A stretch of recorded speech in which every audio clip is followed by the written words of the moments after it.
Hi viewers, this is Ganesh and welcome to Tamil Cricket.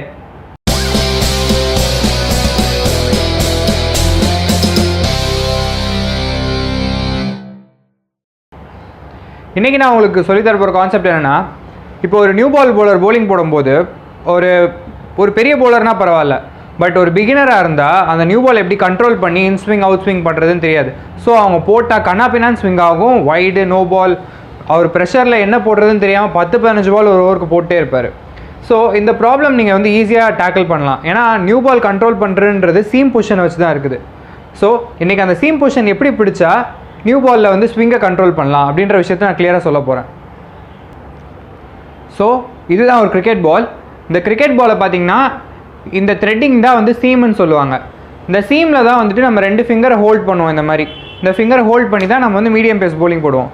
So இப்போ இப்படி பிடிக்கிறதுனால என்ன ஆகுதுன்னா, 2 ஷைனி சைடு, அதாவது இப்போ வந்து நம்ம நியூ பால் எடுத்துக்கிட்டோம்னா 2 பக்கமும் ஷைன் இருக்கும். ஸோ இந்த 2 ஷைனி சைடும் வந்துட்டு விண்டுக்கு எக்ஸ்போஸ் ஆகும். விண்டுக்கு எக்ஸ்போஸ் ஆகிறதுனால தான் நம்மளுக்கு ஸ்விங்கு கிடைக்குது. ஸோ ஒரு நியூ பால் இப்படி போகும்போது இந்த சைட் விண்டு இருந்துச்சுன்னா மூவ்மெண்ட் வந்து அவுட் ஸ்விங் ஆகும், இந்த சைட் விண்டு இருந்துச்சுன்னா மூவ்மெண்ட் இன் ஸ்விங் ஆகும்.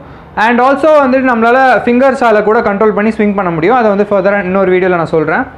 அண்ட் இப்போ வந்துட்டு நம்ம இப்படி பிடிக்கிறதுனால தான் ஸ்விங் ஆகுது.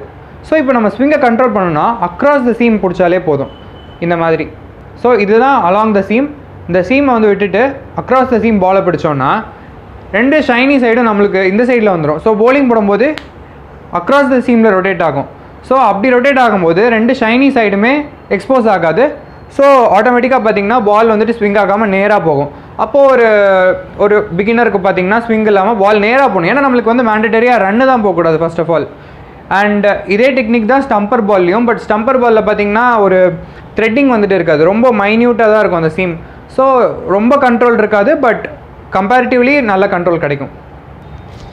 ஸோ ஃப்ரெண்ட்ஸ், இன்றைக்கி நான் வந்துட்டு எப்படி ஸ்விங்கை கண்ட்ரோல் பண்ணுறதுன்னு சொல்லி கொடுத்தேன். ஃபர்தராக அந்த மாதிரி நிறையா வீடியோஸ் வேணும்னா please do subscribe. And more techniques and videos வந்துட்டு நான் அப்லோட் பண்ணுவேன். அண்ட் மறக்காமல் பெல் சிம்பிள் ப்ரெஸ் பண்ணுங்கள், ஸோ தட் நான் போடுற வீடியோஸ்லாம் மிஸ் பண்ணாமல் நீங்கள் எல்லா வீடியோஸும் பார்க்கலாம். தேங்க்ஸ் ஃபார் வாட்சிங். Please do subscribe and support.